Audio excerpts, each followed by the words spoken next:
I'm Jason Klom, and this is Comedy on Vinyl. The year is 1958, the album, The Best of Sellers, the artist, Peter Sellers. My guest this week is actor, voice of the Daleks and the Cybermen, and much more, Nicholas Briggs. Thank you so much for doing the show. Pleasure. It's lovely to be here. Don't quite know what to expect, but I'm looking forward to it. No one ever does, and neither do I, really. I'm a terrible host like that. I can't remember how my own show goes. So I know the feeling. I do the Benji and Nick show as well as the Big Finish podcast. So yeah, there's a good deal of chaos in there. Now you're born a few years after this record comes out, but yes. I think it's pretty obvious that everybody I've interviewed is like, yeah, no, we listen to the Goons on repeats, etc. Was that part of your experience as a kid? I did listen to the Goons a bit, but this record was bought for me because it's a 1970-something reissue. And funnily enough, I'm just looking at the sleeve again. I can't see any. It says re-released by popular demand, and I can't see any record of the actual date of the re-release. Just nowhere. It's just they've just reprinted everything, I think, from, I don't know. It's also got on the back, it's got the best of Bernard Cribbins, the Frost Report on Britain, the best of Rambling Sid Rumpo, Morecambe and Wise, Bring You Sunshine. Yes. But this was bought for me by my brother. My brother is 9 years older than me. Okay. That's always the next thing I say about him, which he loves, of course. So he was the earlier generation, and some point when I was a teenager, he decided to educate me in proper comedy and bought me this. And I remember thinking, what's that? I knew who Peter Sellers was. And I put it on, and I listened to it over and over again to kind of try and work out what it was and what was meant to be funny. And in the process, I started to find it extremely amusing. And now I realize I freely quote it throughout my life, and no one knows what I'm talking about. Of course. I mean, that's going to happen. Yeah, I feel like if you find sort of fair weather Sellers fans, which I would probably count myself among them, they're going to quote certain things that everybody else knows. They're going to it's going to be a Pink Panther movie, or it's going to maybe be a Goons something or other. Yeah. But this is very specific. This is a thing that I knew existed even, and had only heard it once you asked to talk about it. So.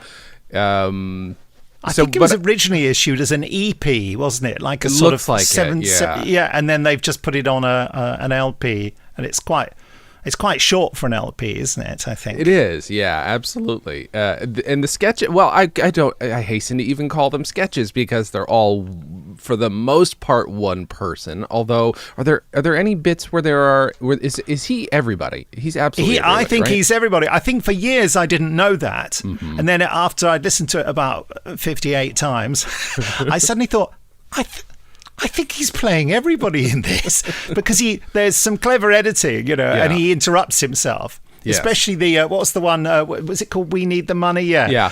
When the American interviewer is interviewing this Lord of the Manor, and there's a lot of absolutely, and he's like, of course, and talking over each other nonsense, and then because he's claiming that everything available at his stately home it's all produced here, it's all local produce, and then you have this person come and go, excuse me, sir, those cabbages from Covent Garden are please go away. The man's a fool.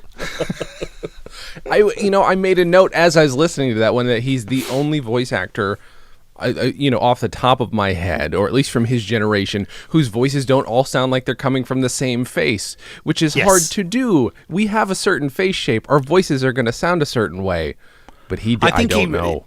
He sort of re-sculpts his mouth, doesn't he? I remember John Pertwee used to talk about that. He said, to do a different voice, you have to sort of change the shape of your mouth. And I've done voices where I put my finger in my throat, suddenly you get that sort of strange tone like that, and you alter the tonal quality of your voice. I don't know what Peter Sellers was doing. Also, I think he's quite brazen in that he doesn't care that some of the voices do sound a bit similar, but what he does is come at them with a different intention, and the intention fools you. It reminds me actually of when I used to work for a terrible publishing company years ago, and there were only 3 of us in this small room, and my job as the lowest of the low was to answer the phone. But my job was also to do many other things, one of which was the display advertising department, and I'd have to take all the orders for the adverts. But they insisted that I didn't just go, oh, yeah, that's me. What I had to do was say, good morning, name of the company. And then they say, display advertising. I say, just one moment, please. Display advertising, and no one ever said, hold on, you're the same guy. It's because I came at it with a different intention. People just believed I was someone else. That energy does change things. It can really convince somebody. You're not wrong. Yeah. I mean, because there are a couple voices even on this record that are not, quote unquote, are not voices he did on the Goons, but are similar enough to voices he did on the Goons. So you're right. I guess I just went along with it. Yeah. Especially the guy who sings what's that song? I have to keep referring because I just sort of know yes, All the Things You Are, when the guy's singing in the bathroom. You are the sun. And it gets very goonish at the end, doesn't he, when it's revealed he's in the bathroom and you hear that, yeah, Dad, have you finished in there yet? He's going, oh, cool, you can't even get a shaving piece in this house. And he's like, you are the sunshine of my darkness. It gets very goonish then, doesn't it? And I think the only gag of that is it starts off with this if you didn't think about it, it's a very bathroom sounding reverb, and then it's a sweet little song of this tiny old man that you're picturing, and then all of a sudden that's how it's in. It's a simple joke. The orchestra comes in. The brilliant thing, Ron Goodwin does the music for this. Ron Goodwin, who did loads of big movie scores, and it's a proper huge orchestra, isn't it? The full string section and everything. It's the music throughout this album is amazing. I mean that was not, again, I wasn't expecting that. I guess I don't know what I was expecting. I don't think I was expecting any music, but it's beautiful. It is. Yeah. It kind of ups it a level. There are a few American comedy acts and definitely some English comedy acts that I've heard over the years where it's like that little extra bit of detail makes it sound like a bigger album than it probably was. Because I suppose that was the only way they knew of doing it. If they had music, they think either we just use a bit of stock music, but we're in the studio, we know musicians, so if you need music, you hire an orchestra, don't you? You get the band in. Mm-hmm. I wonder, do you think this was just made for records, wasn't it? This wasn't a radio broadcast that was... They decided to make an album of Peter Sellers' sketches. That's weird, that I would A, imagine so, but B, I'm realizing I've never asked any of my English guests before. I didn't grow up around this, but in America, every different era and in different locations, there are strictly, they don't exist anymore, but there were some strictly comedy radio stations. Has that ever been a thing in England? That you know of? No, there haven't been comedy radio stations. No, I mean, Radio 4, which had a lot of comedy on it, and also Radio 2 as well. I remember Sunday afternoons on Radio 2 when I was a kid. There was always a lot of comedy around, lunchtime. I'm sorry, I haven't a clue. And, oh, goodness me, I can't remember the name. No, I can't remember the name of it, but it had Tim Brooke-Taylor and John Cleese in it, and they used to do things like send-ups of Star Trek. I remember one of the jokes from that was when they said, Scotty, take the turbo lift down to engineering, and he says, but Captain, it's awful heavy. And the idea that Scotty's going to carry the lift all the way down to... Anyway, it was hilarious at the time. And I think that's why, I think that maybe I have asked someone before and then they pointed out, no, we still have comedy on the radio here. Because we don't in America. It's really not a thing. Yeah, we still do. Yeah, it is a big thing here still. I mean, like, if it wasn't for the radio, I'm sure, well, I won't say we wouldn't have Stephen Fry, but Stephen Fry's got a whole chunk of his career on radio that I still haven't even heard, and I'm a massive fan of his. There are people who, if you want to dig into all their stuff, you've got to. Totally. And also a lot of our TV comedy starts on radio in this country. That still happens. Yeah. And one of the great disappointments in my life is that a brilliant radio comedy that I directed and did the music and sound design for, that was written by the fantastic Graham Duff. Have you ever heard of Graham Duff? The name I know, but I can't say that I know who he is. He's done all sorts of stuff. He did a TV series with Johnny Vegas called Ideal, about a drug dealer, basically. And he wrote this thing called Nebulous, which was a sort of comedy homage to Doctor Who and Quatermass and any other naff old science fiction you could think of. And it starred Mark Gatiss, and it had Graham Crowden in it, and Rosie Cavaliero, who's done an awful lot recently. And it also had Steve Coogan guest appearing in it for one episode, and I directed 3 6-part series of that, and there was real talk of it being made into television. But so much of it, actually, the strength of it was that it was radio, in that there was a character. It was all set post-apocalyptic, post a thing called the Withering, where something terrible had happened and all the pigeons were destroyed or something, or where Professor Quatermass, Professor Nebulous had attempted to move the Isle of Wight 1 centimetre to the left or something. And there was a character, a sort of mutant character called Harry, and the joke about Harry was that they couldn't bear to look at him, and he sort of had a hover chair, and he was so ghastly because he'd been horribly mutated, and he just spoke like this all the time.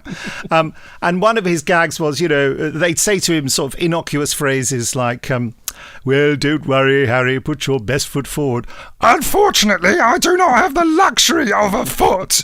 And every episode he detailed these horrible disfigurements. And so you just thought, well, what on earth can Harry look like? And of course, the beauty of it was that you never saw. So how would you do that on television? I said, the only way you can do it is like a Dalek point of view. When Harry comes on, you just see from Harry's point of view, which is also distorted and weird, and you just see people looking askance at him, rather appalled, but you never see what Harry looks like. I love that so much. Do you, so what's your experience with Peter Sellers then beyond this record? Like, what did you know of him before, and then I'm assuming you would continue to follow his work after? Yeah, I mean, bizarrely, I'm not what you'd call a sort of mad Peter Sellers fan. I have huge respect for his work. I mean, I suppose I would have known him from the Pink Panther as a teenager. And especially, bizarrely, the best Pink Panther film is A Shot in the Dark, which doesn't feature the Pink Panther. So it's not a Pink Panther film, it's an Inspector Clouseau film, isn't it? Fair, yeah. Do you know whether A Shot in the Dark came before or after the Pink Panther? Here's the thing. I forget this every time, and I don't know why. It's some weird. Let's see here. I'm going to look it up. I'm going to do it right because there are 2 theories I have in my head. One, that they did that first and then thought, let's make a star-studded one. Right. Or that they did the Pink Panther and then thought, oh, well, the big thing in it was Clouseau, so let's do a Clouseau film. Right. I don't know. What does it say on the interweb? Here. So it was 1964. It was the second. So the first was the Pink Panther, but that was it was still him, wasn't it? Was it? Oh, yeah, it was Peter Sellers, right? Yeah. So it was Pink Panther first and Shot in the Dark, and then all the other films were had Pink Panther in the title. I guess A Shot in the Dark didn't do quite so well because it wasn't Pink Panther branded. Right. But it is the best film in my very humble opinion. It's the one that my mom always points to. She's like, no, that's the one to watch. I'm like, oh, okay. Yeah. It's just funnier, and it's got all the best Clouseau moments in it. And the funny thing is, it looks like an older movie to me. It looks more old-fashioned. The Pink Panther has got a real 60s feel to it, whereas A Shot in the Dark feels like a 50s film to me. Anyway. Yeah, that's fair. No, that's a fair analysis. I'm assuming it was also directed by my brain is fried and I forgot his name. I know who you mean. Blake Edwards. Blake Edwards. Yeah, I'm assuming it's also... there's a weird exception that I always forget about that is between A Shot in the Dark and Return of the Pink Panther, and it's called Inspector Clouseau, but it stars Alan Arkin as Clouseau, which is I love Alan Arkin, but it's a weird choice. It's a very that is a weird choice, isn't it? Yeah, Alan Arkin's great, but I've never seen that film because it feels like a blasphemy to me not to Peter Sellers. What else did I know Peter Sellers from? I mean, he was just a massive, and I suppose it was the same in the States, but in the UK, he was just, everyone knew Peter Sellers' name. He was always in the news. He was just an important person. He got up to no good with Britt Ekland and all that sort of stuff. Sure. And he was in all those classic, black and white movies. I'm All Right, Jack, and you know what I mean. He was, and he's in the Lady Killers as well, isn't he? I think he's in that, yeah. So he was just sort of ever present in British culture. So when my brother gave me that record, I didn't take it out of the wrapper and say, well, who's this? I just thought, oh, yeah, that's Peter Sellers. That's fine. Yeah, I know that, you know. But it seems like you didn't know what to expect, though. Same as I didn't, it seems like. You weren't sure what the record was that's gonna right. be. And I remember thinking, you know, looking at the names of the writers, it says, you know, Monkhouse, which I presume is Bob Monkhouse, who was famous on British television for being a quiz show host and comedian, and also latterly an actor, now sadly no longer with us. And also Muir and Norden, Frank Muir, who was famous for being on a show called Call My Bluff here, and Norden is presumably Dennis Norden, who again in Britain was famous for a show, kind of what would you call it, a blooper show called It'll Be All Right on the Night. Okay. And he used to sit there and go, well, ladies and gentlemen, this is what we call a cock up, you know. And it's just, it was just the same, all these clips of actors fluffing their lines that for 2 or 3 series was quite amusing. And then, you know, when it got to It'll Be All Right on the Night 94 or whatever, just thought, oh, shut up. I'm fed up of seeing actors falling over or not remembering their lines. It's actually not funny anymore. But yeah, so, I mean, these people were big figures in the comedy scene. So, interesting. Sellers is credited with writing some of them. Mm-hmm. One of my favourite little jokes from Balham, Gateway to the South, is when the someone who makes the holes in toothbrushes. That's their job, and they speak like this. And said the holes are inserted manually or once a year. And so whenever anyone says manually to me, I say, or once a year. And they look at me like, no, I said manually, not annually, Nick. I think, yeah, that's the joke, though. But nobody knows it. So why do I have this obsessive tick where I have to say that joke? I mean, that is a... for lack of a better word, that's a nerd thing to do. That is a thing that we do when we latch on to... I am a nerd. I mean, that's what American kids who latched onto Python, you know, obviously like a half a generation later than anybody in England did. Oh, boy. And for me, a couple generations later, but still, like, boy, oh, boy. Yep, that's... You go into a cycle of quoting, don't you? You have to. I still do it. My co-host on the Benji and Nick show, Benji, who's, you know, I think in his late 20s. Mm-hmm. So, and here I am on the verge of being 60 years old. And, you know, he only likes old stuff. So he starts quoting Python. I start quoting it back at him. Mm-hmm. It is one of those things. And it's one of the things that bores people to death about Monty Python, isn't it? That people can quote it. I was so close to nominating a Monty Python record. I guess you've had a lot of that. But I found that I don't actually have any of them. Really? I used to just borrow other people's or they tape it for me. Yeah, you know? okay. That's sensible. But otherwise... I would have picked one of the 2 movie ones because, you know, to do an album of your movie but then add so much extra to it as they did. I always felt like the Pythons went, you know, they were never satisfied with just regurgitating something, even the Contractual Obligation album. You know, it was all, they would always go that extra mile. I remember there was, you know, those records that were sort of floppy ones. Do you remember those? What do they call? What do they call them? Flexi disc, that's it. Floppy, that's not right. I was trying to explain it to someone much younger than me before this podcast. Going, no, what do you mean? Flexi disc. And they did a flexi disc, didn't they, for New Musical Express? Oh. Where they put the election night special sketch on it, and Michael Palin did all the intros and sort of saying things like, New Musical Express, the pop paper you can really wrap things up in. Regurgitated curry, old spaniels, you know. And they just did all that special stuff just for a New Musical Express flexi disc. I'm so pleased I've learnt that phrase. You know, they still make them. You can still get them made. They're only made in the Czech Republic, if I remember correctly. Just about. It's the only place you can get them. How many times can you play a flexi disc? Not many. I've never worn one out, but that doesn't mean that they can't be. They're so thin. You must get so crackly. Yeah. I mean, and I've got a couple that I've bought that were in extreme disrepair. Will never play properly, but I just bought them to have them. You know, it's funny as we talk about Python. I was really convinced. Speaking of flexi discs, it looks like a flexi disc. Last night, sorry, I don't normally do like current events in records, but Eric Idle tweeted a prop from the Ruddles film that was a triangular record. I didn't remember that prop from the film, but I look at it, I'm like, oh God, I want that so desperately. And I had to tweet at him, and I've been trying to get him on for years, as you can imagine. Said, hey, love to talk to you on the podcast about it. Ask Andre Jacquemin, producer of all the Python albums. I'm not a creep. And then he just responds, yeah, but I am. I'm like, damn it. Tried so hard. I tried. What a brilliant response. That kills perfect. You dead, doesn't it? It does. It's like, well, I can't say anything. I don't even have a good joke response. Good night and have a good day, sir. Holy cow. Yeah. Holy cow.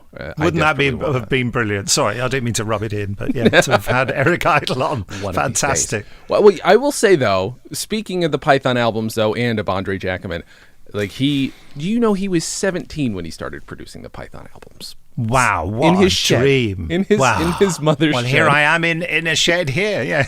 Quite a luxurious one. But yeah, it's a weird... That's a weird story he's got, and he's a nice, humble man, but he's made some very weird, brilliant stuff, including stuff that we've both obsessed over. What does he do now? Same. I mean, he produces mostly he does sound engineering and mixing for movies, mostly a lot of Python projects, but not just that. But every time I email him, he's like, sorry, I can't do it right now. Working on Terry's next movie. I'm like, well, tell Terry I say hi. Because holy cow, it's just crazy, the stuff that man works on. Yeah, what a legend. Right? And, he's, maybe Neil Innes is the other Python, but I'd tag him on as an extra Python. Just given as much. See, because I don't know how you feel.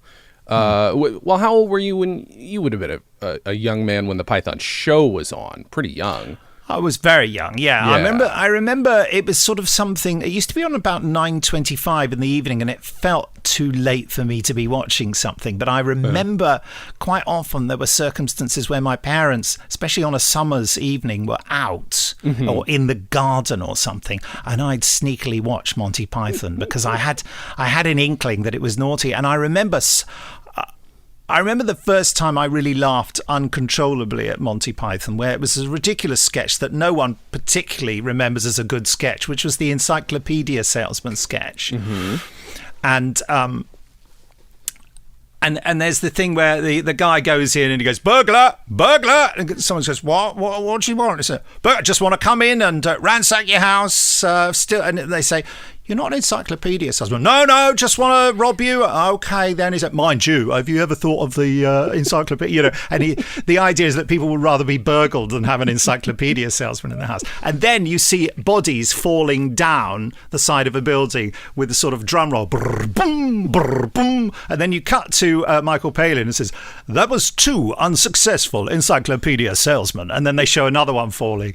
And he said, what is it? That was a lot of fun and we all had a jolly good laugh. Now, me saying that to you now is not funny, but there's something the way Michael Palin said that line, and we all had a jolly good laugh. I remember aching. I was crying and laughing at the same time. I think my parents thought something very weird had happened to me. And from that moment on, really, I was devoted to Monty Python wherever and whenever and however I could find it, That's fair. People... this is controversial, but I like the records more. I love the show, but I like the records more, and it might just be because I like to listen to the range of voices. I like the audio mixing. The mixing is a big part of it for me for some reason. I think you're right to like the records more, actually, because they are like it feels like. And it's possibly wrong, but it feels like there's far more, what's the word I'm looking for? They've really boiled down to the real funny in it. Whereas the TV series, when you look back at it, there are a lot of things that just fall flat or go awry. Sure.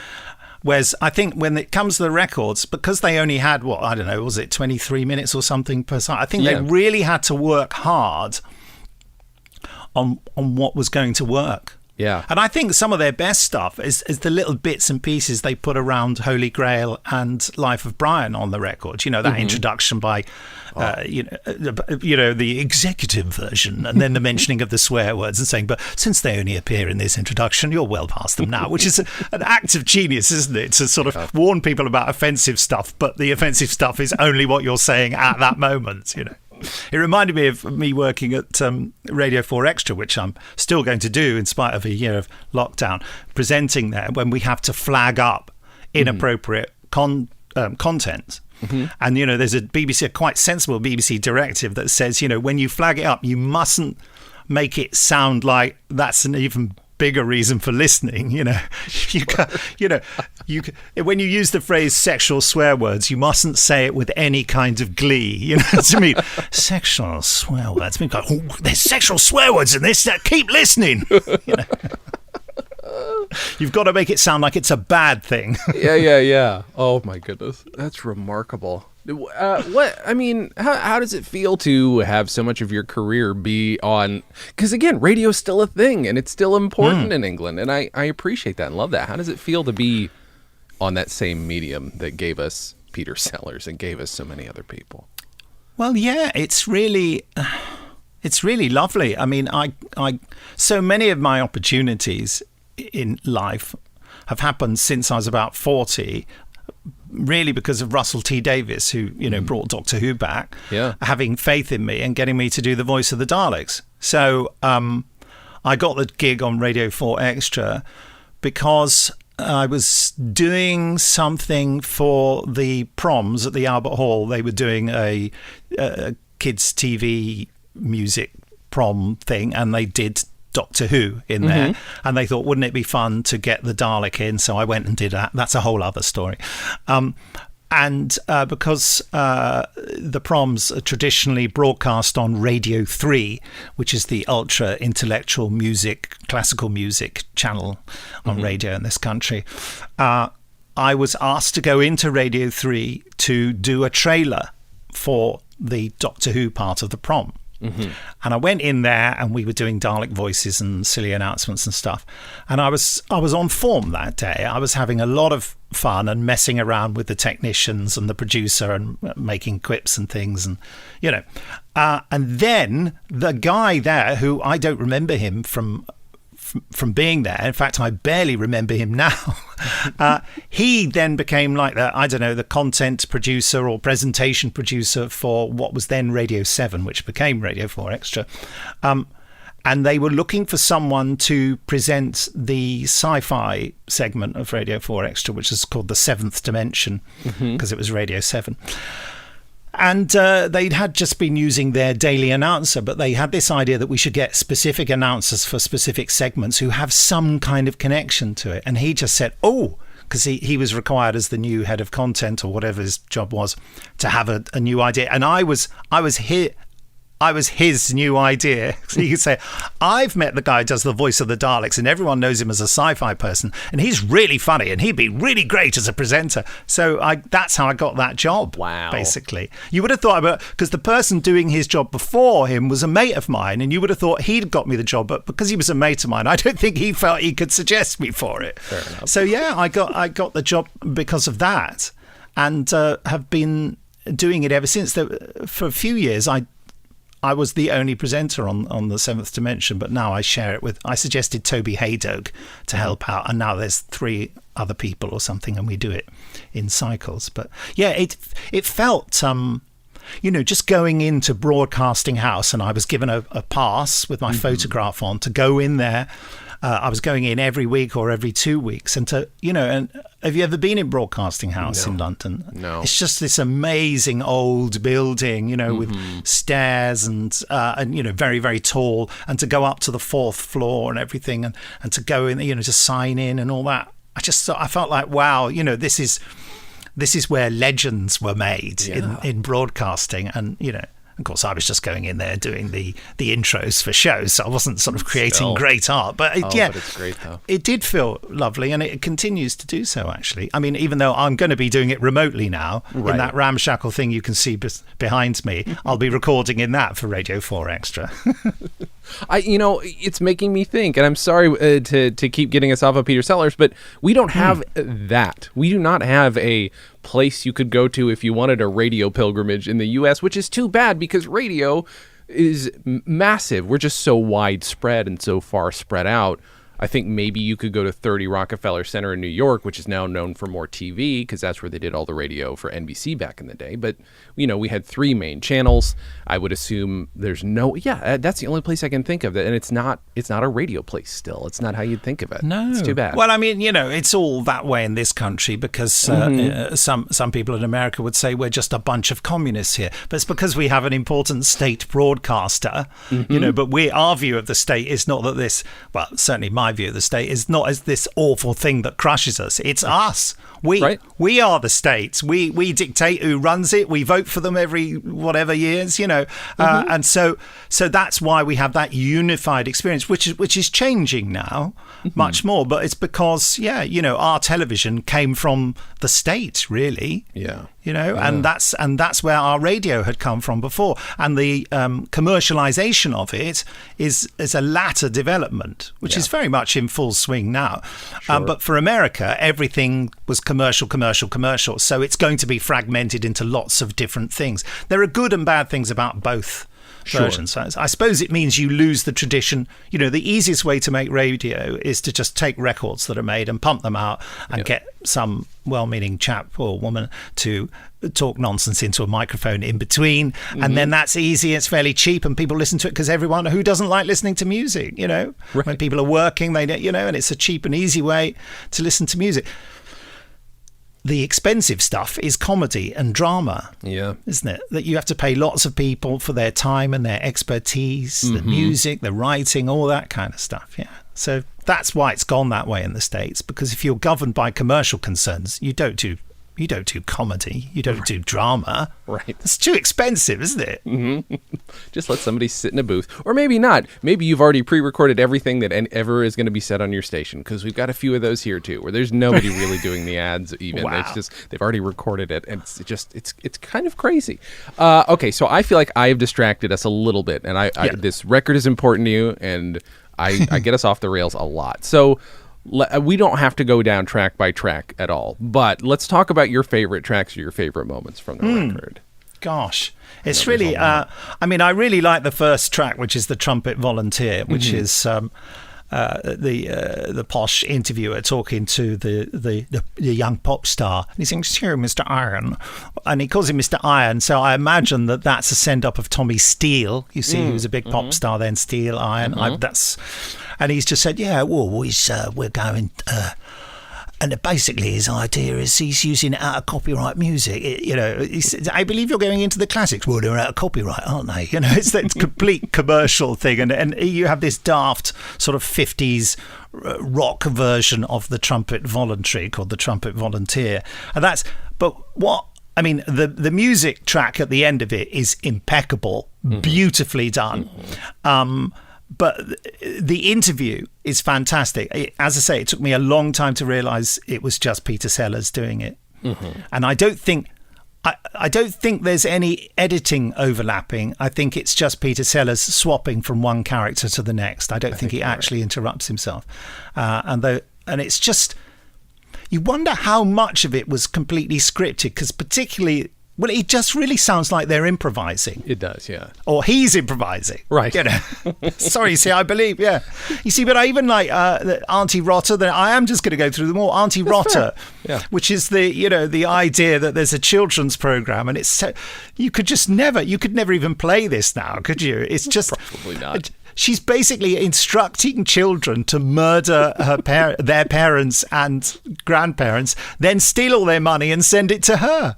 He says, "Do you see Daddy coming down the path? Wouldn't it be nice to have 2 daddies?" And the idea is that they split him down the middle with an axe. I mean, it's just obscene, isn't it? So that's psychosis. All the things we've spoken about with the little man having the shave. And We Need the Money. I've spoken about that as well with the Earl. That also ends up with a musical number from the Earl doing. That's brilliant.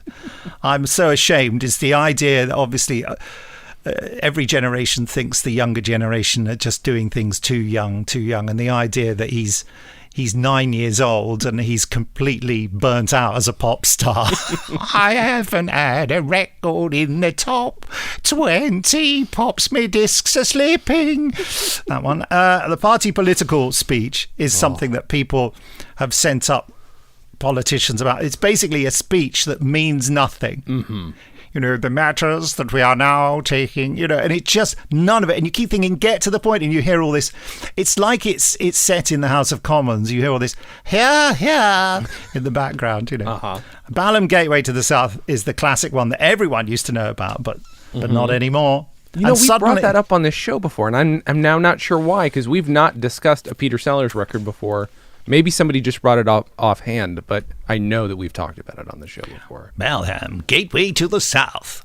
And the last one, Suddenly It's Folk Song, is a good bit of inter-UK xenophobia, where it's really the English characterising anyone who isn't English as being drunk and disorderly or both, really, isn't it? You know, so this guy talking about folk music and giving examples of it in its various native settings, and then you hear the Scottish folk singer. He said it's played on. It's a folk music. It's played on the mouth, and you've got this Scottish guy who's clearly just some drunk man in the street, just going, and then suddenly just gets run over, doesn't he? And you say, and then another one that I'm always quoting completely out of context and no one ever understands is when they have the Irish folk song, and it's this beautiful Irish folk music, Pat O'Shaughnessy and his Men of Shamrock, and it's playing away, and they're going, you feel it from your heart there as it's playing, it's going on, and you hear all the various musicians, all played by Peter Sellers, chatting to each other, and then one of them says, "Hey Paddy, were you playing a bomb note there?" He said, what you said, I'd not played it. And they, of course, again, the English xenophobic old-fashioned view of Irish people, that they're drunk and rowdy. So they end up having a massive fight where you hear musical instruments crashing and bashing all that. It is hilarious, but again, you know, the value system in play in this is of course, reprehensible. But was that a bomb note there? I often say that to people when they play me a bit of music. I said, was that a bomb note there? And they just look at me and I think, I don't even know I'm quoting it with this offensive, rubbish Irish accent. I'd like to apologise to all Irish people listening. I gotta say, for 1958 to only really have one track that smacks of utter xenophobia, not a bad track record. Well, given Peter Sellers' records, blackface and being an Indian, there's none of that on here, thankfully. Woof. Yeah, I mean that becomes the issue with talking about old records. In a couple of years ago, I guess I've got an okay sized record collection of comedy records specifically, and I tried to listen to one a day and failed like a third of the way through because most comedy records aren't good, even though that's like my obsession. Most comedy records are just shit. It's unfortunate, but it's like a lot of comedy. You have to a big reason why we laugh at things is recognition. Sure. Yep. So, I mean, I'm sure a million people you've spoken to have said this, but if you take something mid-series from or mid-run from some amazing comedy act or sitcoms, oeuvre, and the audience are screaming with laughter at it, and if you were to watch that as your first example of them, you're likely not to find it funny. Right. But what you're hearing there is the laughter at a load of, recognition of what they do. And it is that thing again. They're going to do the thing again. But if you haven't heard it 50 times before, then you don't find it funny. And probably when you first heard it, you didn't find it funny. I mean, it's really interesting, in inverted commas, watching the first episode of Monty Python. There's not a lot of laughter. Right. They weren't getting it. There's a well-beloved sitcom in this country from the 70s called The Good Life. Have you ever heard of that? Ooh, about people. It's probably been turned into an American sitcom at some point, but I don't know. I bet it has. It's about some people, it was in the 70s, as I say, and it's about some people who decide to live a life of self-sufficiency. So they give up the rat race and they're just living in their suburban house, and they turn the garden into a place where they have pigs and they grow stuff. And it became, you listen to, the second or third series, however many series it went to, it made a star of an actress called Penelope Keith. I don't know whether you've heard of her, who sort of played the sort of posh neighbour next door who was... a social climber, but delightful, but had no real sense of humour. So they'd make fun of her, and she'd go, "I don't know why that's funny." But you listen to or you watch one of the later episodes, and the audience are going crazy. You watch the first episode, and it's got all those jokes in it. And coming to it as someone who loves it, you watch it, and you still laugh, and then you notice the TV audience is not laughing. They're not getting any of the jokes. So it is to do with recognition, I think. So in a way, I think when I first listened to Best of Sellers as a teenager, I kind of thought, what is this? But then it became my special thing that I don't think I ever played it to anyone. I just listened to it myself, and I would listen to it over and over again. And I grew to find it funny because it was, they're cracking that joke again. Of course they are, Nick. It's the same track you've listened to 50 times. But yeah, I sort of accidentally taught myself to find it hilarious. Yeah. No, I mean, that's perfectly legitimate. And it's one of those things where we also talk a lot about, well, I never specifically ask anybody, hey, what's the first time you realized that you could be funny or something was funny? Because I usually find those questions trite. But when it is brought up, it's usually interesting because so often the stuff that I know I laughed at as a kid, I was only laughing at because my parents were already laughing at.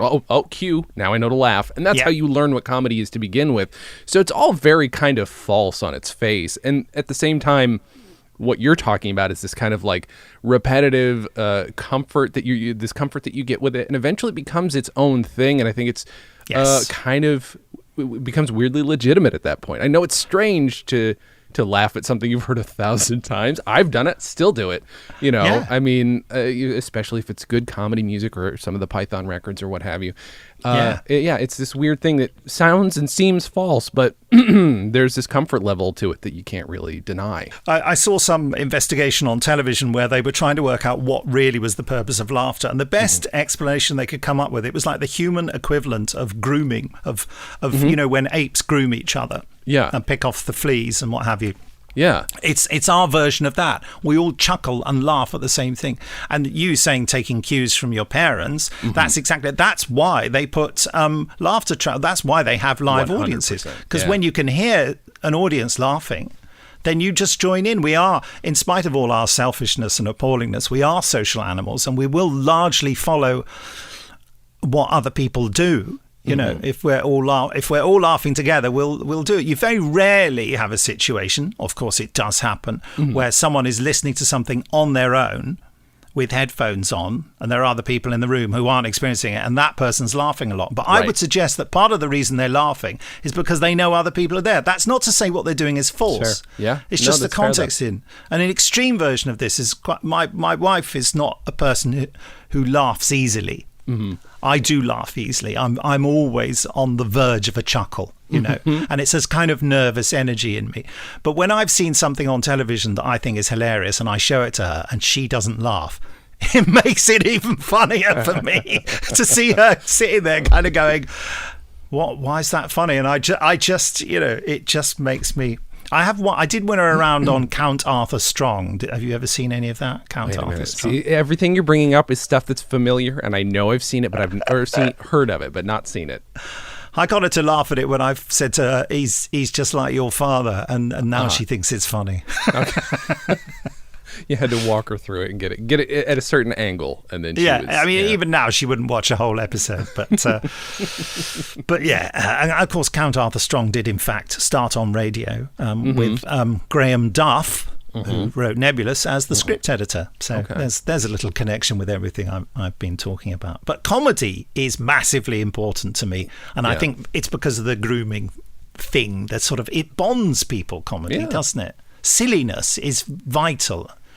I mean, one of the reasons I started this show, and I apologize to anybody who has heard this a million times, is that there were a couple records that my best friend and I bonded over and became best friends over. And I kind of just wanted, I always like to ask, you know, did you ever make friends over comedy? Are there any records or any comedy experiences you made friends over? I can't think of any off the top of my head, but yes, absolutely. I know I've bonded with people over comedy stuff, and they've become important people in my lives because of that. Yeah. You don't have to have an example. Again, yeah, I can't. That's really it's really interesting. I have that feeling that's happened quite a lot in my life. I know that there was, when I was in my teens, I remember my next door neighbor was into comedy, and we used to do comedy sketches and he was a couple of years older than me, so I very much looked up to him. And we used to do comedy sketches and put them onto cassette. Yes. And he was musically talented, so there'd be a bit of guitar music in there, and we'd do send ups of news programs, all that kind of Monty Python stuff. Yeah. So, and I think we really bonded over the comedy thing, but we were also very, very serious about it. It's I love that. And that's the funny thing. You have to be. When I was directing Nebulous, we used to spend a lot of time sort of burrowing down to what was funny, and a lot of the time we wouldn't be laughing at all. But my goodness, when we found something funny, it was really difficult to get a good take because everyone was laughing so much. And when you're rushing to a post-production deadline, it's 3:00 in the morning, you're trying to edit something, and you've got to the 7th take, and still Mark Gatiss is laughing. You don't find it so funny anymore. You just think, can you just do it properly so I can finish this scene? But that's the joy of working on comedy. There's a lot of seriousness about it, but the reward is that huge release of laughter. Sure. But I think one of the reasons comedy is so important to me is because I've got a very thin skin about the harshness of life, and I actually feel on the brink of depression most of the time. So it's really important to me to sort of make things funny, to see the silly side of things. I've said to my boss at Big Finish, I said, the reason I make so many jokes is because I'm actually a really serious person. I'm really serious about everything. And so I have to laugh to get through that. You can hear it in my voice. There's a sort of nervous chuckle going on, Sure. I mean, I wasn't going to go hear this already, but do it. That does lend itself to the Daleks a bit because they are so demented. Now, here's the thing. As you might imagine, I might have grown up with Python, but I did not grow up with Doctor Who. My best friend did. That was something he was more familiar with than I was. Right. I already know well enough that you were something of a Doctor Who fan, but I want to know. You've already mimicked so well so many of the Sellers voices. I want to know. You can't grow. Well, I don't know. Did you grow up? You can't do a Dalek voice without a synthesizer in front of you. However, was this a thing that you ever? I don't know. How the hell do you prepare to do this? Yeah, of course. I was very preoccupied by the voice of the Daleks when I remember that being really important to me when I was a kid, and I would try and impersonate it on microphones and wonder why it didn't sound quite right. I mean, you can't talk like this, and you think that sounds a bit like a Dalek, but there's something missing, And then later on, you find it's a thing called a ring modulator, which fiddles around with your voice a bit, and that was one of the most pleasurable points in my life when I finally found a weird electronics shop in Southampton where some gentleman who smoked funny smelling cigarettes said, hey man, we got a sort of circuit diagram of a ring modulator. Yeah, we can do that. Come back in a week's time. So we came back in a week's time, and they had this box with wires hanging out of it, and they connected a microphone up to it, and I spoke into it, and suddenly it sounded like a Dalek. And that is, and I started doing, attention survivors of London, this is your final warning, leave your hiding places, show yourselves in the streets, work is needed of you, but and I just was doing all this through this ring modulator. I thought, oh my God, I sound like a Dalek. I'm so happy. They should pull out quote. Right? And I noticed, I think when I watched a video of you doing it, do you close off your nasal cavity when you're doing it? There's something you're doing to the voice. There's something you're doing to the voice, and I can't hear. I don't know what it is, but it obviously doesn't. Even the voice you just did entirely, totally, smacked of a Dalek without the ring modulator. But yeah, okay. I was just trying to figure out what you're doing, and I love it. I don't know. I'm fascinated. I'm being a Dalek. You're just being a Dalek. It just happens, just through listening for so many years. You sort of have to, believe that it's true while you're doing it. Like all acting, it would be psychosis if you didn't, if you lost track of it and actually thought you were a Dalek. But that's the thing with acting. You have to believe enough to be able to do it and not be affected by what else is going on. I mean, I have to do that anyway when I'm on the TV show, because often I'm sitting with a bunch of people who aren't actors because I'm away from the set. Sure. And the set is like 100 yards or meters over there, behind walls. They're hearing my voice on a speaker, and suddenly I have to just stand up and do a Dalek voice in front of a lot of people who don't even know I'm the voice of the Daleks. You know, they're visiting the set with their relations or something, and suddenly this madman stands up with headphones on, and all they can hear is me just talking like that. They can't hear the effect. Right. The effect is echoing behind a wall somewhere, and you can imagine they're thinking, is someone going to call security to get rid of him? He's just said he wanted to kill everyone. I thought this guy was a script supervisor, and he stands up and just starts saying. I could be. I think, some people, think I'm one of the sound men. Right. I did have one of the actors come up to me once. He said, "So, are you an actor?" I said, "No, I'm the janitor. What do you think I am?" And he went, all right. I didn't mean to offend you." I thought, well, are you an actor? You're playing a part as well, aren't you? Why did it never occur to me that voice is done live? Why that? Now that you tell me that, right, I'm like, oh, right, that makes perfect sense. It is mostly done live, but it's mostly done live because Russell T Davies is a fan of old Doctor Who, and that's how they used to do it in the old days. Sure. But there's no reason to do it live. Except that it's nice for the other actors because they get to hear it, and the lights flash at the same time of me speaking and all that kind of nonsense. The lights on the Daleks, doom. It's a kind of David Tennant always used to say the brilliant thing about the Daleks is that he did so much acting with silver balls on sticks or whatever, that they were going to add in later with CG, to actually be able to see a Dalek move with a flashing light and hear it talk.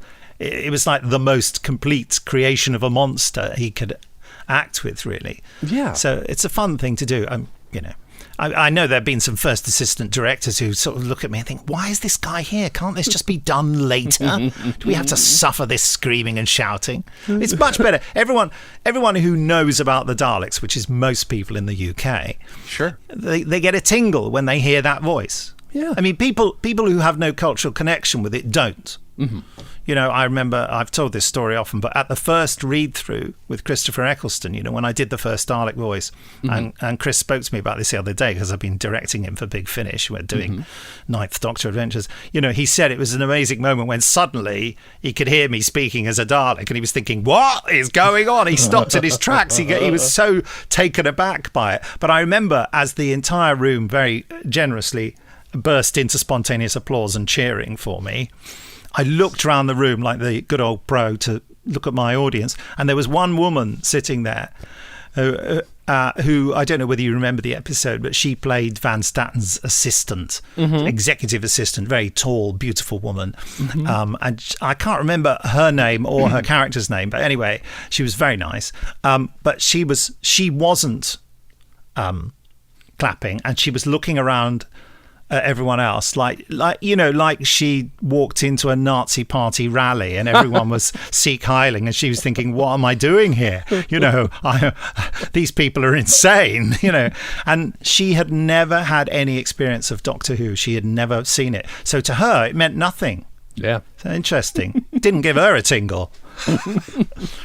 There was an incident on set where they, where the Dalek was pinning the Van Statten, the American sort of billionaire who'd got the Dalek and put it in a cage, and it was confronting him, and she was in the background as it was moving towards him across screen, and he was one side, and she was in the background between the two of them. And on the first take, she just looked, and then the director came on and said, "Oh, can you look scared?" And she pointed at it and said, "What, of that?" At which point the director said, "It's been killing people." And she went, "Oh, yeah. And then she remembered her, acting. Yes, even though it looks and sounds ridiculous, I will think of it as a psychopath, and then I'll be able to react to it properly. I think once you're acclimated to what they mean, it does sort of generate in you.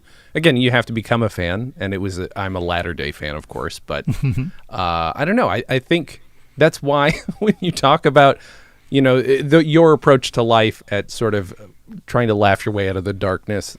Yes. And then you play the Daleks, which seem to be the exact opposite. They're laughing their way just straight into oblivion, and they love it. It's very, Totally. and they're not laughing, but there is glee in their. Yes, there's a real mania, isn't there? Yeah, Yes. there's the word. Thank you. And It is, yeah.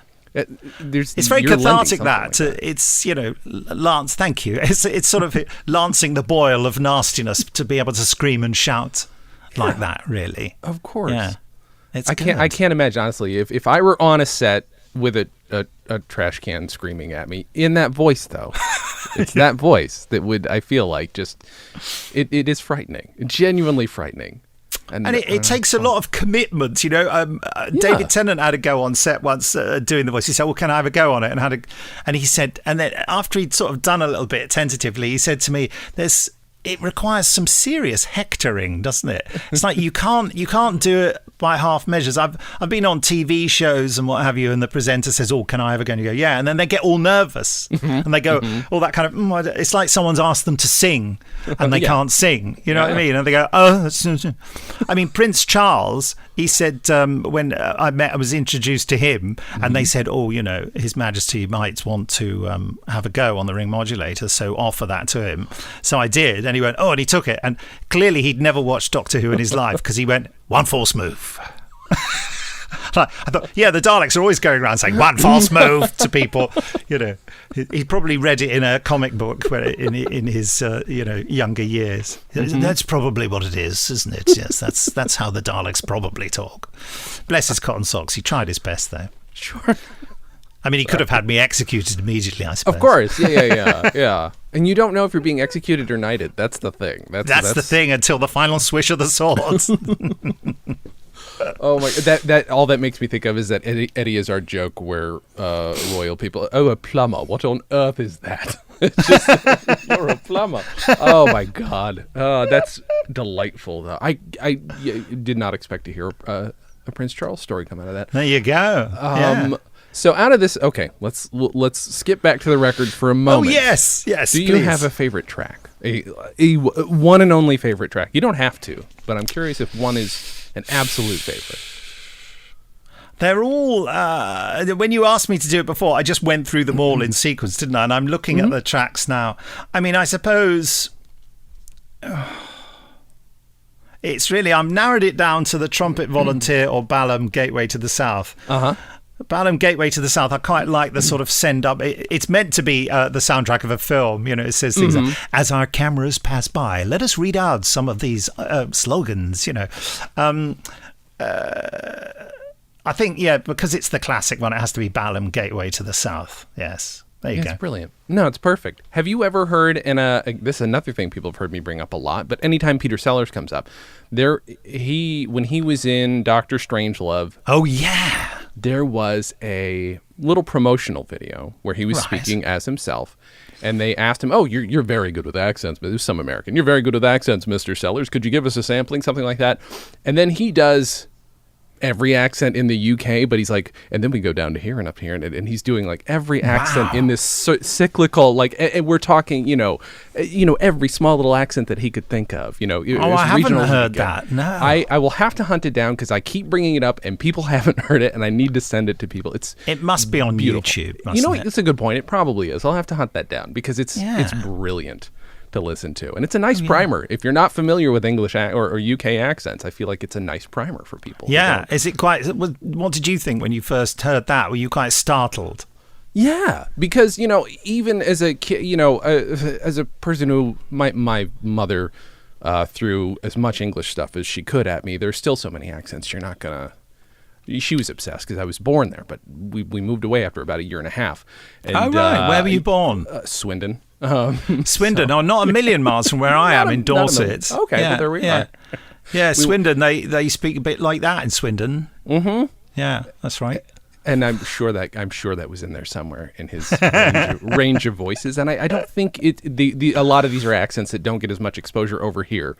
No, because especially if you go back to the earlier part of the 20th century where a lot of English people were just being played by Americans who thought they were doing English accents. Well, we did the same in this country with American accents. Sure. Sure. People who come in and say, I'm an American, and they speak in that sort of way, and they didn't do any, it's just, it's so embarrassing. You see shows in the 60s, the 70s even, where people are behaving like that. Yeah. I will say Michael Palin might be my favorite Python of them all, but his American accent is atrocious, and I love it. I love it. There's something to me very charming about it. A lot of people love Benedict Cumberbatch as Doctor Strange. I love him. Think he's a great actor. The Doctor Strange accent, not great. But that's okay. It's okay. It's just the hard R. And I get it. The hard R is very hard to get around. Yeah, because just having to all of a sudden, to overemphasize, it's whatever. It's a long, boring thing to talk about. No, that's what we English do when we do an American accent. We really go for the R. Very much so. And I love it. I love it. But I have had people come up to me and say, it's ridiculous. American people just don't speak like that. Sure, and I felt like I could just record that and play it back to you and say, well, you just did. You just did. There are some Midwest accents that I feel like kind of come in there. Yeah, there's some American accents that kind of almost fit perfectly into that. Yeah, well, my friend Shelley Dean, who's on the Benji and Nick show with us when we review cult TV every week, look for it on all your favourites. I'm going to subscribe right after. Yeah, do it. We've also got a Patreon page, but I'm not expecting you to have to pay. But you can listen to it for free, folks. Shelley has got what I consider to me sounds like what I expect of an American accent. Okay. I can't even remember exactly where she lives now. It's not a million miles from New York, but she's lived in different places. She lived in California for quite a while as well. So she's got a fusion of the many more well-known American accents. Sure. No southern state stuff. But for example, the sort of Maine accent really flummoxes the English because that's not what we expect of an American accent at all. I mean, they don't do the dark R, do they? They don't do that in Maine. So it sounds weird. The two weirdest the two most difficult accents, I shouldn't say weird because it sounds like I'm making a judgment, accents in the UK are really the Newcastle accent, the Geordie accent, and the Norfolk accent as well. The Norfolk accent, which is... I wouldn't even attempt to do that. Really? It's a rural accent, but it doesn't have the R sound in it. And the Geordie one is if you do Geordie badly, you either go Indian or Welsh, and bad versions of both of those. Yeah. Or Jamaican as well. You could just take a slight turn to the right, and suddenly you're doing a bad send up of a Jamaican accent. It's such a it's a tightrope of embarrassment. I'm gonna have to look up the Norfolk accent. I'm sure I've heard it, but wouldn't have been able to spot what the hell it was. That's interesting. No, absolutely. I can't wait to see this or hear this Peter Sellers accent tour. That's one of the things we say as actors and directors as a joke when someone can't get the accent right. You say, it seems to me like you're doing a bit of a national tour there. You're sort of skipping from accent to accent. And that's what I think most English people do when they do an American accent. They do a sort of national tour of America in every sentence. That's what I do when I do an English accent. Now, unless I'm mimicking something specifically, like I did a stage show of Shaun of the Dead. Well, guess what? I had a whole movie all I just did was Simon Pegg. And if you do that, you've got a guideline. Don't swerve in your. Whereas my friend who was playing. Oh my goodness, Dylan. Oh my God, my brain has fried. The Irish gentleman in the film. Yeah, I know. Yeah, now I can't remember his name. Yeah, but I know exactly who you mean. My friend played him, and he was Irish for about an eighth of the show. The rest of it was so many other things, and it's delightful. It's a fun experiment. The audience loved it. They're like, that is the dumbest thing I've ever heard. And yet the commitment to the acting was there. So, was this all horribly unofficial, this show? Oh, yeah. It's called a drinking game. So we do this show where we drink and the audience drinks, and we do a stage reading. And originally it was just going to be us in our clothes, but it's since become a full production where we have costumes and props. And I had my Shaun of the Dead shirt ready to go. My Edgar Wright approved, by the way, Shaun of the Dead outfit. Really? Ready to go. Yes. He did see it once.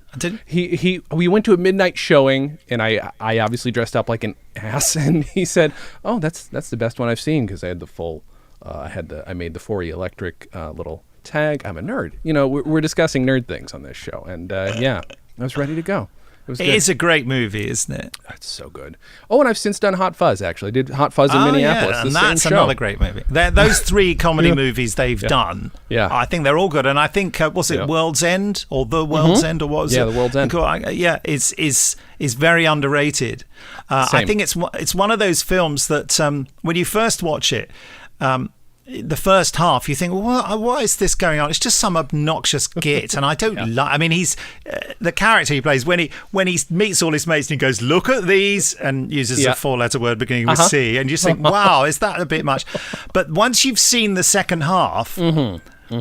When you watch the movie again, the first half is brilliant. It's really brilliant. Having been informed by the second half, I thought it was great. I mean, there's no wonder to me that that's his favorite character to play, and I love it. And it's, I don't know, it's he's about 10 years older than I am, so it's watching it 10 years back, every time I'm like, oh yeah, I kind of see where he was. I can kind of relate to the points where he was in his life. It is underrated. I think it's brilliant. Speaking of things from childhood, because that movie's all about a guy with Arrested Development. I'd like to know, do those tapes still exist of you and your friend doing sketches together? Do they exist somewhere? They must do.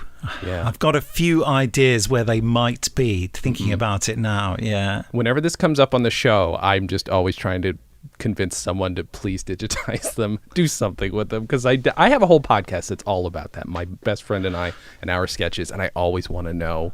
It's embarrassing. I know they're embarrassing to listen back to. But yeah, they really are. It sounds like you guys put some effort into them, and that's why I just desperately want to hear them.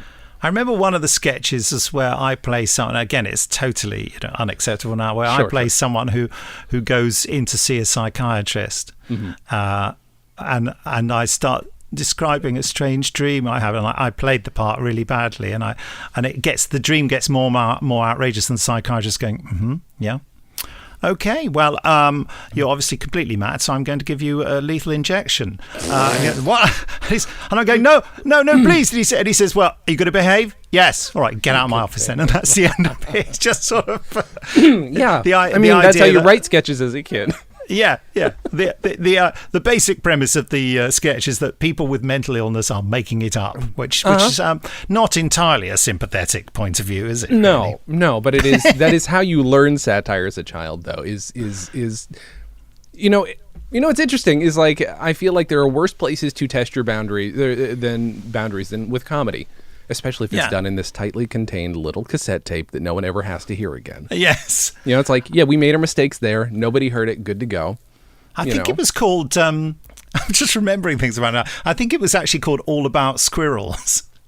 And there's only one sketch that mentions squirrels. Of course. Where I'm interviewing this professor, and I said, so you have some... Oh, no, he's the one doing the silly accent. I said, so you have some...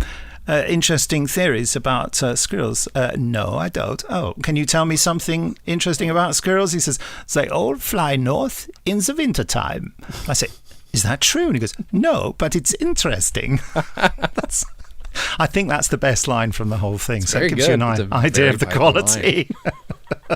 I'm really surprised I remembered that. I haven't recalled that for some time. Okay, thank you for laughing. I thought it was great. But maybe I'm an idiot. Who knows? It's fine. I hope you are. It's the best way to be. First of all, this has been a delight. Thank you for doing the show. You. I've enjoyed it. Please come back anytime. We can talk Python. I don't give a damn. That'll be fun. I like to ask people towards the end of the show, recommend this album to somebody who doesn't know Peter Sellers as anything other than maybe a movie star. If they even know, there's probably a generation who has no idea who he is. Yeah. It's a tour de force of character acting. It's one voice playing all the parts. And there's singing, and there's brilliant music.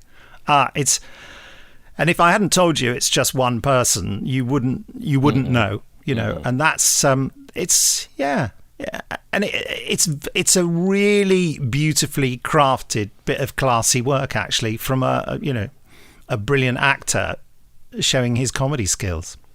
And I'm gonna say, honestly, for 1950, it's now just occurring to me. 1958 is around the same time comedy albums were starting to be a big hit thing over here too, but there are not any sketch. First of all, if it's all improv, there's not really any improv albums that came out around the same time. And there's also not that many thoroughly produced comedy albums. There wouldn't be for a while after this. So it's an example of at least all those three things. So yeah, give it a listen. I'd love to know how it was made, how much they did play around with the script, because a lot of it does sound improvised, doesn't it? There are sections where he's sort of playing around with it a bit. Yeah. I'm going to have to do some digging. I will probably find get out. zero answers. Let me know. I will. So why don't you tell people where they can find you, and if you've got anything coming up that they should check out, or regular that they should check out? Well, I think the way to find me is at bigfinish.com, which is where I do most of my work, which is, Doctor Who audio, also The Prisoner and Space 1999, various things like that. Mm-hmm. And also, I did a great adaptation of The War of the Worlds, which for copyright reasons we had to call The Martian Invasion of Earth. And I won an award for that. I won an audio Amazing. award. Yeah. But really, I'd love you to join in with us at the Benji and Nick Show, which is a weekly podcast, comes out every Sunday. If you subscribe to us on Patreon, you can get it a week in advance. And there are all sorts of extra things like an after party, and we do monthly recipes, weekly recipes actually, and a monthly extra commentary. And in the Benji and Nick Show, we either we set at the end of every podcast, we mention some obscure or well-known or whatever TV show. Mm-hmm. And we set ourselves the task of watching an episode of it before the next podcast, and then we discuss it. Or we actually do a commentary, so you can line up your DVD or streaming service and watch it with us and listen to our commentary. Or we sometimes just do a thing saying, what have we all been watching recently? And Benji, Shelley and I just do a little chat about it's very knockabout. Although occasionally we get ridiculously serious, and I think that makes it even funnier because we're taking ourselves far too seriously. That's amazing. I love that so much. That's very good. It was occurring to me recently. I want to do some. There's no way to do this in any interesting way, but I would love to do something comparing maybe the first and last episodes of the American sitcom All in the Family and its progenitor, which was Till Death Us Do Part. I would like to do something where I watch them both. But I don't know if that show is even available. I have a record of it. I have the record they released of 2 episodes. Yeah, but maybe I just have to compare the record to a couple of visual episodes. That'd be weird, though. What's the name of the character in All in the Family? Was it Archie? Archie Bunker. Because it was Alf Garnett in ours, wasn't it? Yeah. Yeah, the unfortunate thing about Till Death Us Do Part, of course, is that the main characters are racist, but they were lampooning racism, but most people found it funny because they thought his racist insults were funny. Yeah, so, well, I think All in the Family walked that line too, where if you were the part of the audience who got what they were doing, you're like, this show's great. And if you're part of the audience who's fucking ignorant as hell, you're like, yeah, this show's great for the wrong reasons. Yeah, it's a win-win. It's a very complicated situation. Thank you again very, very, very much for doing this show. And thank you all for listening. And as always, have a good thing.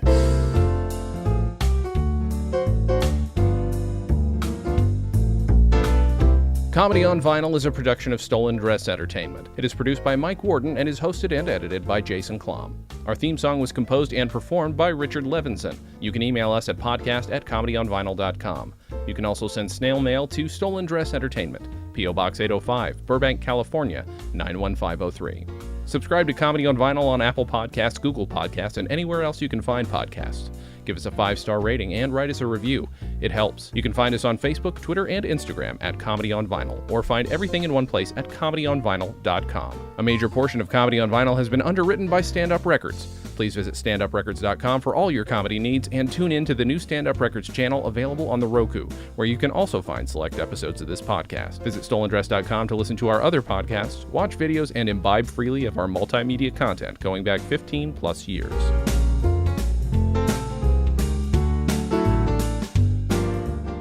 StolenDress Entertainment. Hey, it's my turn. Ah!